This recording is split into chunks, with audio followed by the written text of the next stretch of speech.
Okay, welcome back to the show. Hopefully, a normal episode today. And you're gonna be excited because we're discussing one of my favorite topics, the printing press. Now, the standard printing press invented by Johannes Gutenberg, as you may have guessed, a German man, was created somewhere around 1440, although some would say 1399. Now, it was a basic operation. It involved rolling an inked cylinder over type and then pressing it into a page. And to be fair, woodblock printing had been along for a while, even in Europe, and the Asians had been printing things from about 1700, or at least that's what they say. Now, my first major book printed on the Gutenberg press was the Bible, and that took about 4 years, although in general, it was significantly faster than the older methods. But we're not going to talk about the boring old versions of printing presses. The biggest advancement he had was movable type. Let's talk about hectographs, which were developed in 1869 and involved gelatin and hot metal typesetting, which was a lot cleaner than the other versions from 1884, and actually used molten lead to cast brand new... Oh, God, again.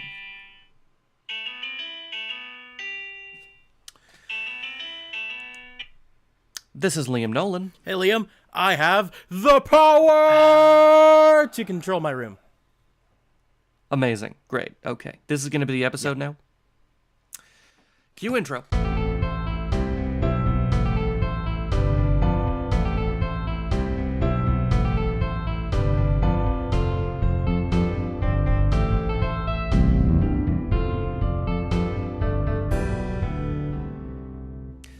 Alright, my name is Liam Nolan. This is my co-host Matthew Gorgon.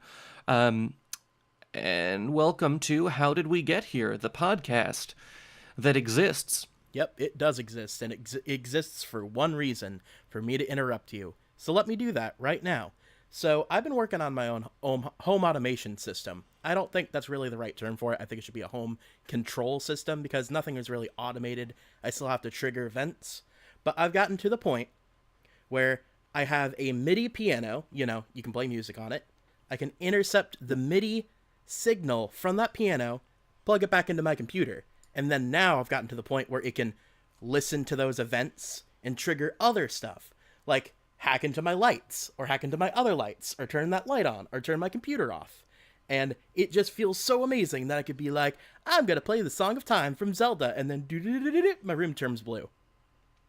So, for those listeners not on this Skype call right now, he was pointing around his room. It's not just one little cluster of lights. It's like more than two. I have a Nanoleaf Aurora, which has 12 panels, which are each RGB individually addressable. I've got 4 Yi lights, which are Wi-Fi, just regular light bulbs that are each individually RGB addressable. And I bought this splitter to where I have a ceiling fan, which normally would have one light, and then I have an adapter which takes the light bulb adapter that my apartment wants me to use, which is like the 2-pin European style, because they don't want you actually fixing light bulbs and stuff. They want you to call them so that they can do it, so you don't blow things up. So I got an adapter for that, and then I got an adapter that splits one light bulb into 3 sockets, so I can plug 3 light bulbs into my fan. Oh, that sounds helpful. I mean, you can see how fast it's spinning then. Yes.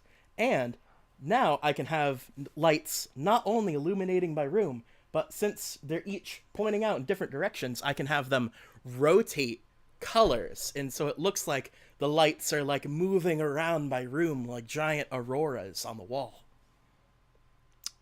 That sounds kind of neat. Not like the giant aurora on my wall, but giant auroras on the wall. So they're... Okay, that makes sense. Aurora Borealis. Oh, God, I feel like there's definitely a pun there, but I can't quite get to it. Have you ever seen the steamed ham memes on Facebook and stuff? Steamed ham? Okay, so there's this one Simpsons sketch, or Simpsons episode, where Skinner has his boss come over for dinner.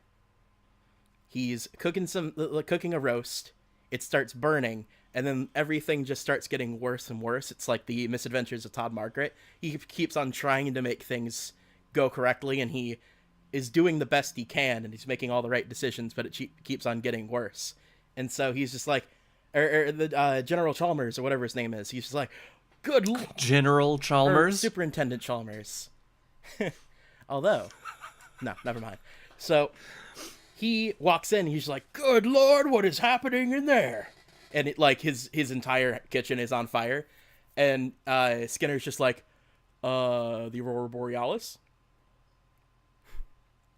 Matt, that's the worst joke I've ever heard. That didn't go anywhere. The crux of the meme is that they've taken this one Simpsons part of an episode and they've remixed it into so many different things, where they've turned it into, like, by adding sound effects and editing it correctly, they turned it into a Sonic 2 level. They turned it into What? a Danganronpa, which is Murder High School, whatever.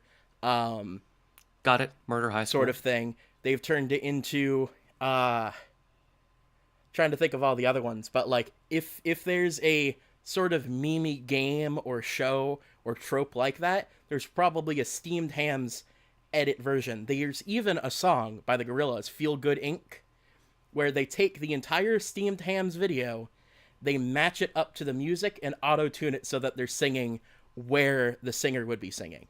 It's fantastic. That actually sounds like some real dedication. I'm impressed. It's always fun when people describe memes to me, because I'm not a fan.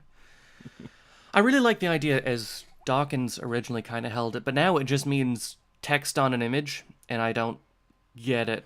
Yeah, ideas that are passed from generation to generation to advance society.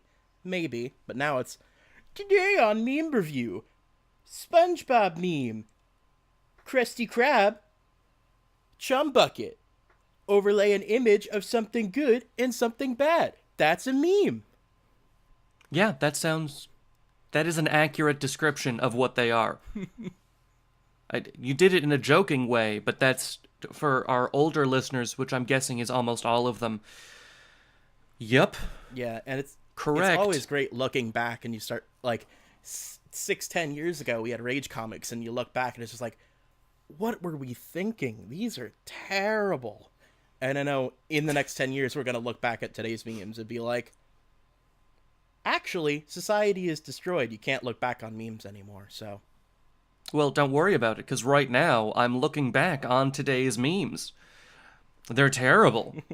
Looking back on today's Except that memes. one with the Amazon Echo. That's the best thing ever. I'm a huge fan. Oh, I love how Vsauce has become its own meme.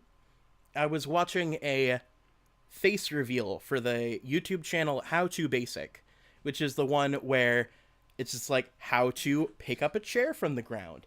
And he reaches down and tries to pick up the chair, and he starts throwing eggs at it and like ruining everything. And that's every video. They're terrible. But is this really what content?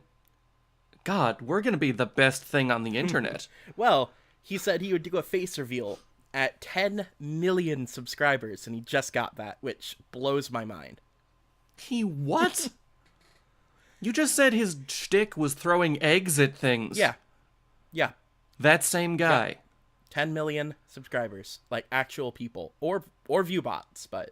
Oh, right, the bot. We need to think about buying a bunch of those, by the way. So, he said he'd do a face reveal, and on the video, he steps up in front of a mirror, and he has his head covered in toilet paper, and he unwraps the toilet paper, and he's got a black stocking on, and then he starts pulling slowly up on the black stocking, and it's Michael from Vsauce, and he's like, "Hey, Michael here." And he sits down, and he's just like, "Yes, I am the creator of How to Basic. I needed to come up with instructional videos that the AI of tomorrow's future would look back on and directly misinform them on how to follow very simple tasks in an event to save the human race." Of course. And then that actually, no, it's a hard segue, but I'm going to take it anyway. So, if I asked you what is a discussion, what would you say? a conversation between people about a specific topic. Okay.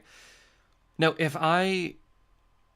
this is based on a conversation I had very recently, and utterly, I suspect, missed the point of because it seemed just.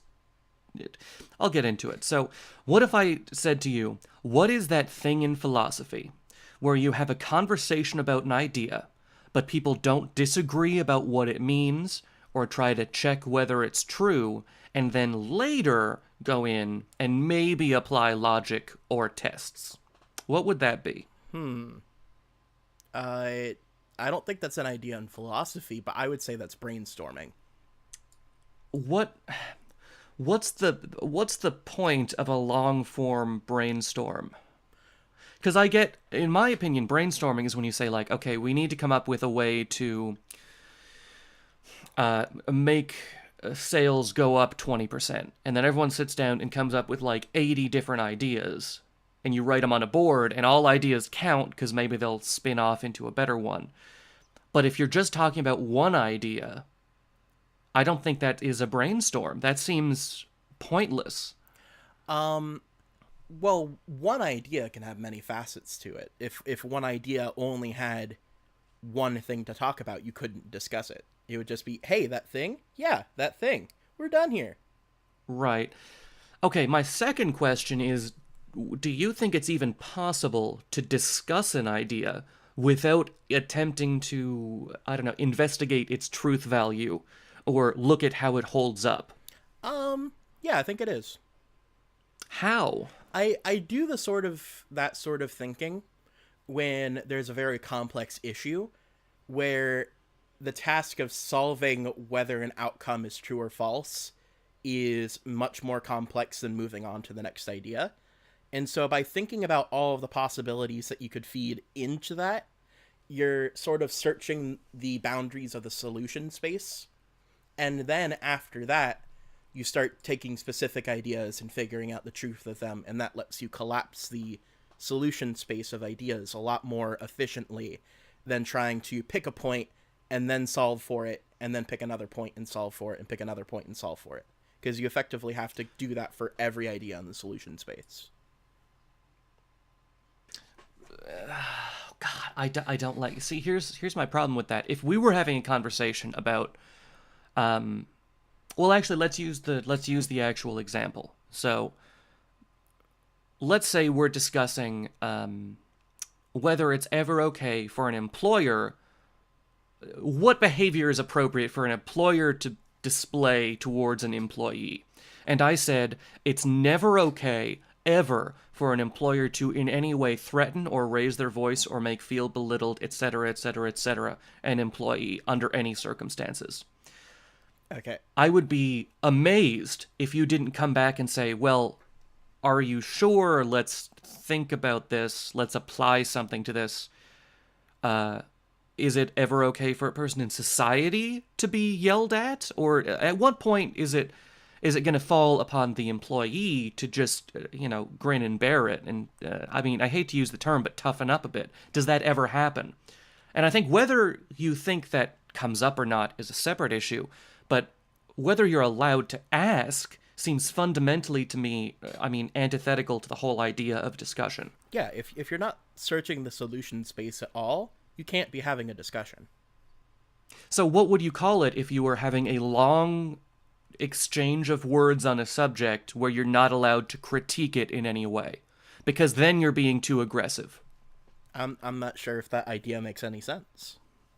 Well, neither am I. I feel like I must be missing something, though, because I've been assured that it does, and that my even saying that is just another example of me doing it, where I insist everything has to hold up to logical scrutiny or scrutinize things in general, which, as far as I'm concerned, is like the most basic thing you should do. That which can be destroyed by the truth should be. But what I'm being told is, no, you're trying to destroy all these ideas before they have a chance to exist, and I'm missing something clearly, but I do not understand what it is. It I think what you're misinterpreting is that the person that you were having a discussion with, if you can call it that, was trying to search some solution in space, but they were trying to do a breadth first search, get all of the things on the top level, and then go down, and you were trying to do a depth first search. You pick the first point, discuss it downward, figure out the truth of that, the truth of that, the truth of that. And each one has their own merit. Depth or breadth first search guarantees you to get the highest level truth without having to ask as many questions or figure out that many truths. That actually brings me to the last and I think most important point. I think clarifying questions are always allowed and always a good idea. Yes.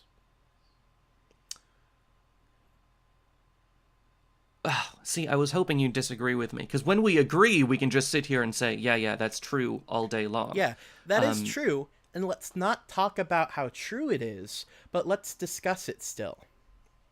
But that's exactly what I'm lost. The basic thing that I use to examine the world, I'm now being told, is too mean? Like, here, let's do a little thing.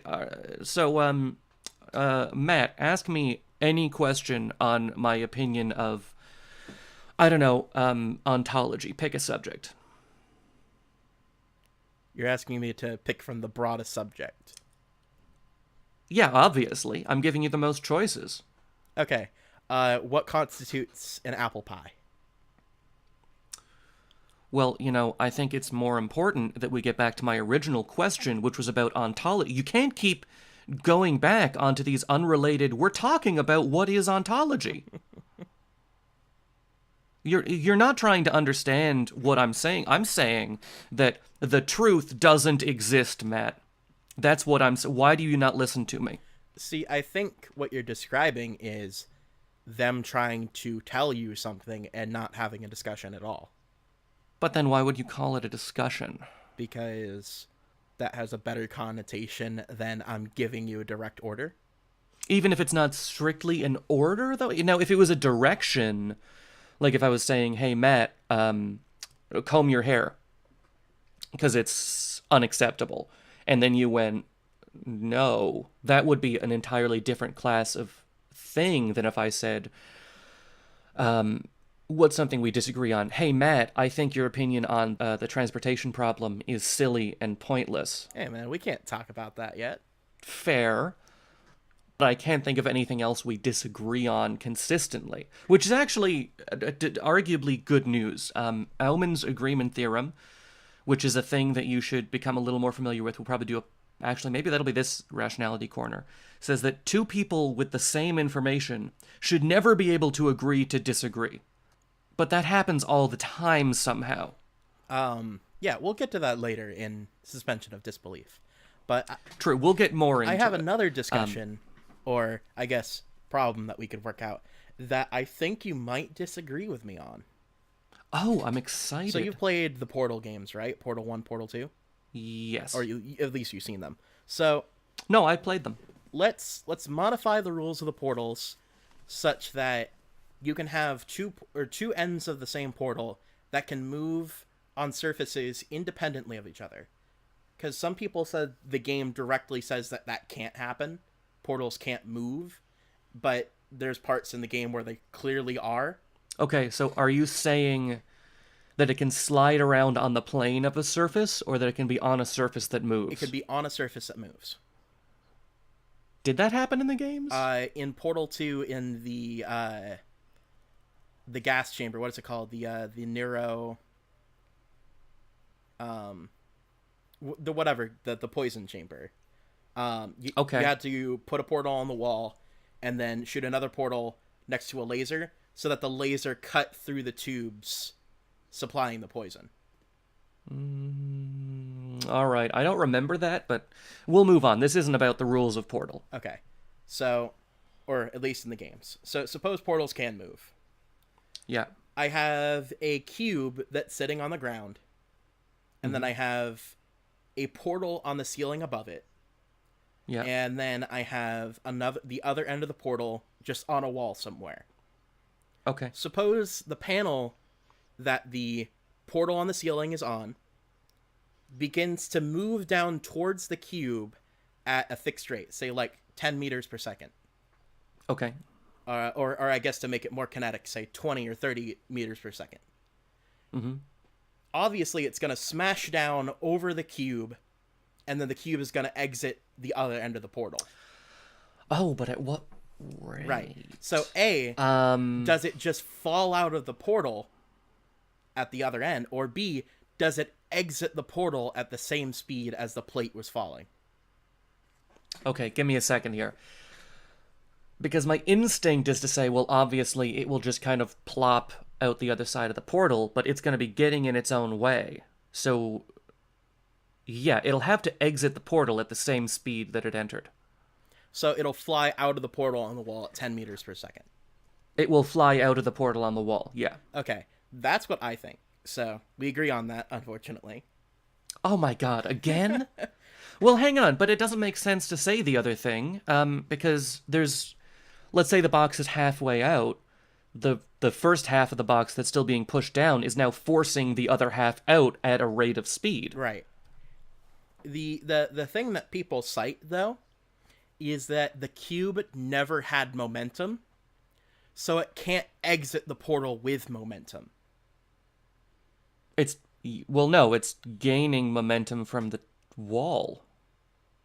From the wall? Or not the wall, the, I guess the floor, technically. The floor is becoming like a piston forcing it up. Right, okay. So you're taking the exact same approach that I think about. This goes back to the engineering term control volume. Suppose we had instead of the floor, it's just another piston, and then the piston on top. It shouldn't matter what the velocity of that entire system is doing up and down due to relativity. Yeah. So the case where the bottom panel is moving up towards the top panel at 10 meters per second should result in the exact same thing as the top moving down at 10 meters per second. Yeah, exactly. A lot of people, like, there's a YouTube video that I watched about this. It was pretty much split 50-50. But, okay, but even if I don't give you that, you should intuitively realize that the cube is solid. So as soon as the cube starts being consumed by the portal on the roof, now the bottom of that cube is forcing at speed the top of that cube out the wall. Mm-hmm. So even if I disagree with your premise that things are relative, I should still agree that it will exit quickly, because it couldn't not exit quickly. Okay. It feels really intuitive to think that at first, because you're like, oh, well, it wasn't moving, so it shouldn't be moving. But then as soon as you consider the fact that the portal's going down, you should be able to put that together. Mm-hmm. So then here's another problem that I haven't seen discussed before. Do forces move through portals? So Clearly. do they? So suppose I had a portal on the ground and a portal on the wall, just like the last scenario, or like now that I have the portal on the ground. Mm-hmm. If I hold a cube above the portal on the ground, will it fall? Yep. At least based on what we've been told about portals. Okay, so now that we've discussed that, we know that despite the fact that there's a portal underneath it, it's still experiencing the gravity below it. So now, if I put a portal instead of on the wall, on the ceiling, now you have the force of gravity acting on the cube where the cube is now. But then also, do you have the force of gravity going through the portal onto the earth again? So will it become twice, or will the weight double? Oh, see, now I want to say no. Right, so maybe forces don't move through portals. Now, if forces don't move through portals, does the force that the cube exerts on itself moving through the portal exist?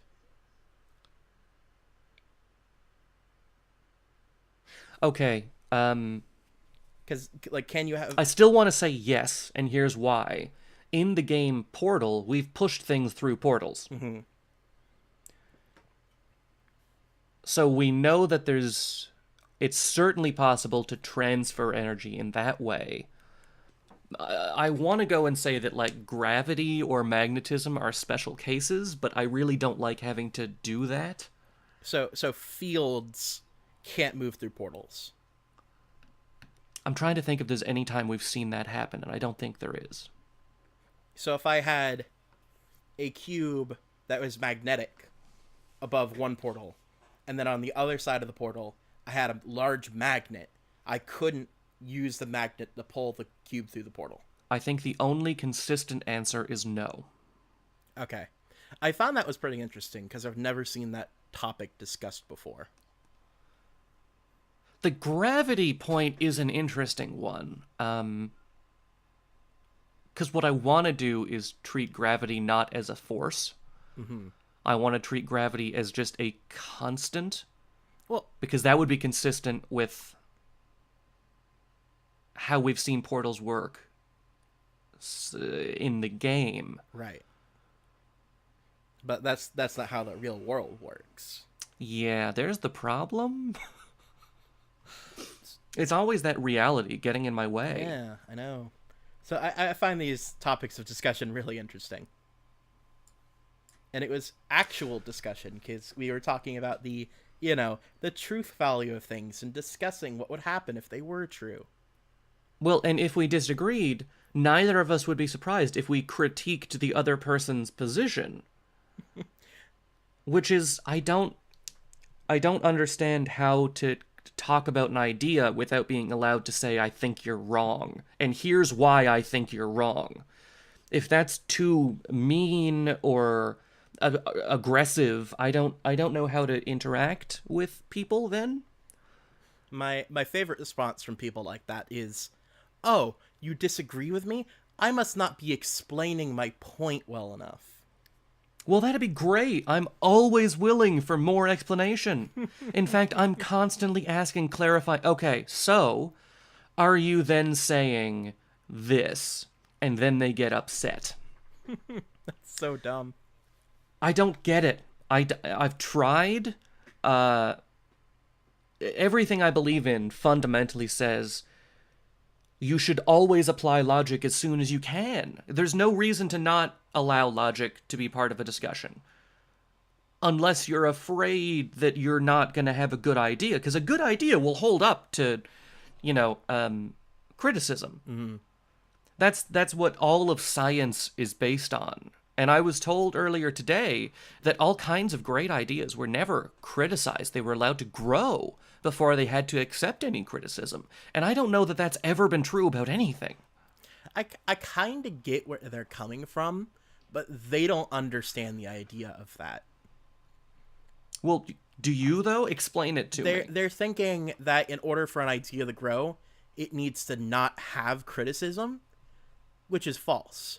What they think they're explaining, or like the idea that they think they're talking about, is you have an idea that you're working on, and people will say, no, I think that's wrong, and then shut down any explanation of that idea or doing things off of it. Like, suppose you're a teenager trying to go out to a party, and you're explaining to your mom, no, these are cool guys, let me explain to you how this party is going to work, and your mom's just like, no, you're not allowed to go to the party, end of discussion. That's what I would say shutting down an idea is, and that's what they think that you're doing to them.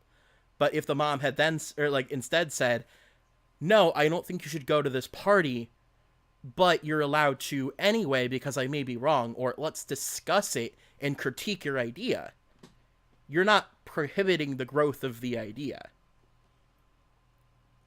Do you think there's any situation where let's stick with sort of a philosophical idea, should be immune from critique? No, and I could see drastically negative consequences if you ever allow that.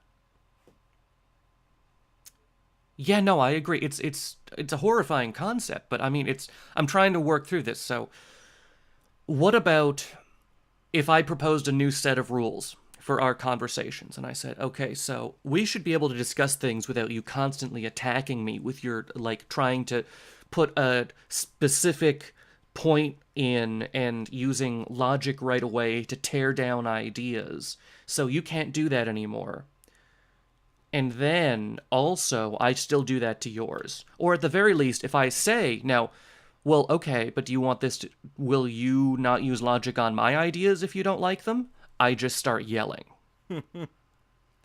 There, Is there something that makes that make sense? And I just haven't put it, because I mean, usually if you don't understand something, it's because there's something you've missed, which I think is a fundamental rule of good discussion. So what do you think I'm missing here? the only thing that I can think of is that if you're conversing with somebody that is extremely emotionally sensitive, to where any critique on their idea feels like a personal attack to them, and then they start having cortisol run through their system, they get very stressed, and then they start to shut down and not be able to explain their ideas at all. So that I could see, in a sense, where they're coming from, being, you can't critique my ideas or else you're shutting me down. That makes sense to me, although that's a them problem, not a you problem. Well, but you don't always get to pick. When you're doing, like, fault analysis, you never blame gravity. You're the only one who can ever be at fault. Ever. You're the only one who you can change. I mean, kind of, but yeah. Oh, kind of? You can definitely change other people. How? I have never succeeded in changing anyone but myself. Unethically, the right kind of torture is one. Ineffective. Yeah, but it could sometimes work. Unless you just want any, like, oh, I just want a different person and I don't really care what the outcome is. Right. There's no evidence to suggest that torture is effective at any specific goal. Right. You can definitely make a wreck of a human out of it. I'm not debating that part. Yeah. Nor are we condoning it, but it exists. That is a thing that can happen. Okay, so have you ever changed a person to be more convenient? I personally haven't. Have you ever heard of anyone doing that you believed? I can't think of anyone off the top of my head. Although I'm not convinced although it's the possible. business self-help books that I've read would like me to think otherwise. Well, but there's money there. Right. I don't think it's necessarily possible, at least without, like, great effort and a whole bunch of tutoring and commitment from the other person, to change them in a fundamental thinking strategies way. I think that's the goal of marriage, though. I thought the goal of marriage was a tax break. Well, that too. I'm not willing to marry everyone I disagree with. No, but you can marry someone to make the net stress on both people less, or at least certain kinds. Is that really what we were talking about, though? That'd be a great... To use a phrase that has literally just gotten me in trouble, I don't think that's really what we were discussing. I could see that as a great Tinder profile. You want to lower your potential energy barrier? I'm your guy. That's not bad. We should try that as a bit for the show, and then have them on for an interview. Step 1, put out hundreds of fake Tinder profiles. 2, get everyone accepted. 3, pick one, bring them on the show. You've won. Da da da da da. Da, come on down. No, But no, I think communication, and specifically barrier-free communication, is fundamentally important to having any kind of effective, I mean, society even. yeah. As much as this is about to currently get me in trouble, it doesn't matter who you're arguing against. If you're not willing to hear their position, you've got a problem. So I think that's a good segue into suspension of disbelief, our rationality corner of the show. Sometimes, whenever we remember it. I feel that we talked a bit about this last time, that we should teach good thinking to children Mm-hmm. I think a further step of that, or a better place to start, a more concrete place to start, is teaching them the rules of argumentation. I actually strongly agree. And I think the biggest one, the one that I want to see implemented the fastest, is that if you're ever in an argument with someone, you need to make them restate your position and do the same. Before you move on to why they're wrong, you always need to make sure you both know what you are talking about. Right, which is something that we're both particularly bad at. I mean, Actually, better than most people, but we still run into problems with it. oh, constantly. Well, it's a challenge. But most people never check to make sure that the other person understands them because they assume anyone who disagrees with them. Let's take politics because I'm in a bad mood. Anyone who doesn't agree with me politically must be evil or stupid or both. So if you already don't agree with me, there's no point in me making sure you understand why I think what I think cuz you're evil or possibly stupid. Probably both. Yeah, probably both. I mean, everything that I believe, I think is true, and so it probably is true. And so anybody that believes otherwise is probably wrong. And why listen to a wrong person, right? Now, let's explain why that's a huge, terrible problem that you always want to avoid. If you're trying to change someone's mind, you need to argue their actual positions. Now, if you're just discussing why you think something is silly with someone who already agrees with you, then you can kind of play that game with the, oh, well, um, isn't it funny that all of Group X think Y, where Y is some ridiculous, overblown thing? But if you're talking to an actual member of that group and you're trying to say, hey, I think you're wrong, you should join my tribe, you can't pretend that they have crazy, ridiculous positions they don't actually have. Because they're going to really know their own position better than you. Right, and so you need to make sure that you understand that position before trying to, say, recruit them. Because anything that you say, if you don't have their position in mind, is just going to bounce off of them. Because they're going to be like, no, that's not really what I was saying. And Exactly. Well, but I know I'm not actually a murderer. So you saying everyone who agrees with me murders puppies isn't going to change my mind about whether or not I should murder. No one disagrees with you that murdering puppies is bad. We're all on the same page there. But if you keep putting forward those arguments, you're never going to actually get on the same page because you're not arguing on their terms, which is what you need to do when you're interested in communication as opposed to winning a fight. yeah, I agree. And getting back to the teaching this in schools, I find that a lot of the problem that children have is that they need some way of knowing what a good argument is and something to refer back to. That's something that would really help them develop good thinking skills. Because if you go back to every childish argument that you've ever heard, where I remember the one that I always got was X exists, and I don't need to prove it to you. I just need to say that X exists, and since you have no proof that that's wrong, then I win. Yeah, okay, let's take that. So So, like Matt, I'm going to take the position that Obama is real. say again? I think he exists, and I have faith that Obama was a real guy. Yeah, You can't hurt my faith. but do you have any pictures that you took of him? Have you seen him in person? I've seen drawings of him in like magazines and on Christmas gifts, so yeah.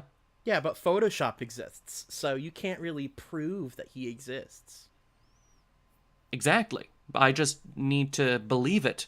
And since my map is the territory, we're good. Obama's real. Yeah, or one that that also brings up another really good point that people I know don't really understand very well. You can have something that is true, but still have a really terrible argument for it, and it doesn't make it any less true. Is there Do people not agree with that? I've never run into that problem. Like, some people are just naturally terrible explainers of things, and people will say, "Oh, your argument is terrible, therefore the thing you're saying isn't true." That's not a conclusion that you can make. You can just say that you haven't convinced me. Yeah, okay. And yet people, like, I've seen this come up with, like, gun control and things like that, like the people, or the people kill people, not guns kill people, sort of thing. Yeah, That's a terrible argument. it's a really bad argument. Because But to your point, that doesn't make it any less. It has no bearing. Bad arguments don't matter. exactly, that's a good way of putting it. It's worse than being wrong. You're irrelevant. Arguments, yeah, that's another thing. Last time we talked about the map is not the territory. Arguments are an extension of your map.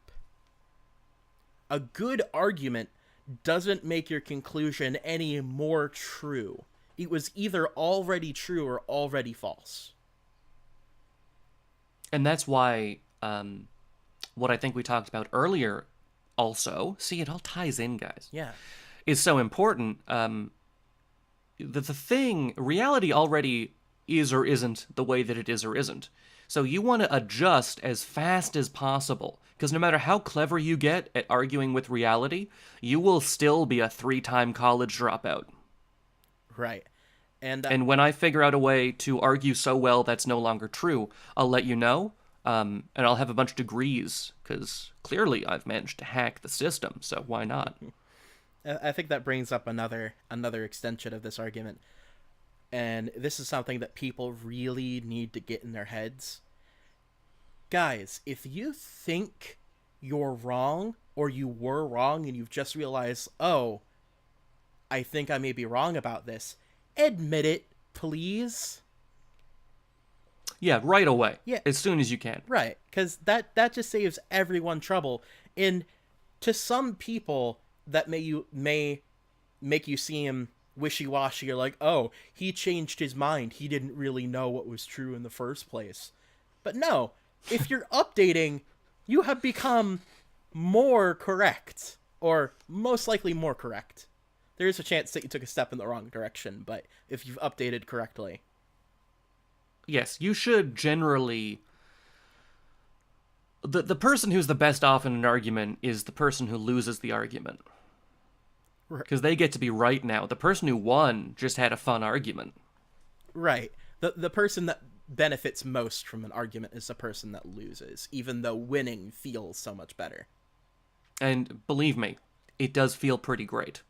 I really enjoy the practice of arguing. I think that system of, putting ideas together and trying to figure out their flaws and how you can deconstruct them is incredibly valuable and helpful and gives you something to do. But if you always win arguments and never change your mind, there's a problem, because it's really, really unlikely that you currently already hold all the correct beliefs. And you can prove this to yourself. How many possible sets of beliefs do you think there are? I'm not even sure I can name the number that's large enough. Yeah, I think that would be uncountably infinite. Yeah, so out of that uncountably infinite set, how likely is it that the set of beliefs you happen to be born into or hold right now based on arguments and et cetera, is the correct one? Exactly 0. It's pretty small at the very least, right? So, well, you shouldn't go around thinking all of your beliefs are wrong, because obviously you have reasons to believe them. If you think all of your beliefs are right, no. That is an impossible standard. It's never going to happen. You just want to be more right, or as some may put it, less wrong. Oh, less wrong, you say? I know, I'm real subtle. By the way, read the sequences. Yeah, if only there were a website. lesswrong.com, is it? I think they're an org, actually. .org? Hang on, let me check. Just Google less wrong, you'll get there. They actually recently released 2.0. Oh, did they? Is the site easier to navigate? I don't know. I've never used it. I just go straight to the sequences anyway. Okay. It is a .com, lesswrong.com. Okay. That's way better. Has a nice ring to it. But if you're finding the website a little hard to navigate, and I found it a little hard to navigate, the sequences were broken down into a book called Rationality from AI to Zombies. Mm-hmm. It plays pretty much how the sequences went, and I think they added a little bit of stuff and cut out a little bit of other stuff. There's even an audiobook available of it somewhere. It used to be hosted on some website company, but that company went out of business or something. So you may have to torrent it. It's okay because it was free anyway. But that is how that works. No. But if you get the chance to read it, you can find the PDF for free online, like legally. Damn it, Firefox. I would never condone piracy in an actual product. In theory, probably I'd condone it, but not anyone's actual product. But yeah, we're definitely going to talk about more of it, and the whole point of suspension of disbelief is kind of giving you a crash course to make you feel more comfortable jumping into that sort of thing. Because I know the first time that I saw Less Wrong, I didn't really get the idea of it. Liam sent me the Facebook Messenger thing with lesswrong.com, and Matt, he was just like, Matt, you've got to read the sequences. This is fantastic. And I'm like, this all looks really boring. Ooh, there's a subject on fun spaces. And because I had jumped, like, I don't know, maybe 500 articles into the sequences, and I'm like, this is way too dense for me to read. I don't understand any of this. And I went back to Liam, like, what is this garbage? Yeah, I remember that. And I think the very first question I asked was, what are you talking about? And then you said, well, I jumped to halfway through and I went, but it all connects with itself. That's like jumping into halfway through a theorem and just going, this is stupid. I figured since it was broken down like a Wikipedia, or like a wiki site, that it was sort of like TV tropes, and so I could just pick a random article and be like, oh, that's really interesting. Unconstructed tropes. That's interesting, but not really. Now, if you have background in the general field of sort of ontology and decision theory and that branch of philosophy, you can, to some extent, just kind of jump in and read around, and you'll pick it up as you go. But I would not recommend going in blind. And I'd also like to mention that this version of Rationality Corner has probably been the best example of what, at least the best rational dialogue we're capable of having. There are a lot of people who I hear describe themselves as rational or rationalists, and while I think that's a really admirable goal, I'm not sure anyone's actually pulled it off. Right, you can never... It's a process. Yeah, it's a pursuit. You can never be rationalist. That's the limit of what the process of rationality is. It's all about improving your mental lens. It could never be perfect because you're using your mental lens to improve itself. And you can never create a perfect machine using an imperfect machine. So it's all about... Well, until AI comes around, and then we're basically done. Well, yeah, but then rationality is not going to be that much of an issue because it either learns it and everything is going to be okay, or we'll all die because it'll figure out that humans are actually just scum. We don't really know. Yeah. We can't predict what it'll know, just like you can't predict what the next move Deep Blue is going to make, or like Alpha Zero is going to make in chess, because if there's somebody smarter than you, a property of that is that you cannot predict what they're going to do next, but you can predict what the end goal of that will be. Yeah, AI alignment theory needs way more money. Yeah.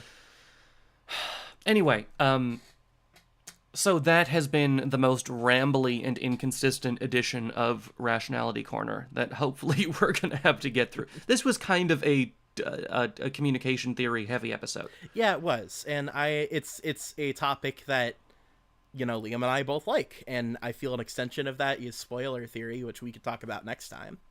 Oh, we should really do spoiler theory for next I'll episode. write that on the list. That would be great. But no, it is one of our favorite subjects. I realize it's not accessible necessarily to everyone, and I have this weird idea that if you're going to do something, you should try and do a good job. So it probably won't be every episode, but do expect some probably surprisingly shoddy arguments from both of us. I find whenever I go back and listen to my own points, I end up just arguing with myself, and then I go, well, God, I could definitely beat this idiot. I mean, come on. He went right there instead of to the obvious counterexample? What's wrong with him? Well, an extension of that is we could, for next episode, just review this episode. That sounds so much easier. It's like a... Can we just do a recursive review show of our review show of our review show of our episode? That's going to be a Patreon goal. We need to get on Patreon just to make that happen. So it's like, instead of episode 1, episode 2, episode 3, it's episode 1I, episode 1 and 2I. Yeah. Because you're moving like tangentially. You're not coming up with a new episode. You're just... We're just reviewing the review of the review of the review. I think we had some pretty good points last week. Way better than the one before that when we were hung up on Matt's terrible audio quality. And then come join us next time when we reveal, wow, the recursive idea was really stupid when you get to episode 6. I disagree. I think we can pull it off. Oh, speaking of pulling it off, let's get into hectographs. Okay, so a hectograph, which is sometimes also called a jellygraph or a gelatin duplicator, is an actual printing process that involves transferring an original into a pan of gelatin or a gelatin pad. Now, I mostly read that directly from the Wikipedia article. What makes it even cooler is that it basically uses Jello to print things. It's design-based printing, guys. How do you not follow that?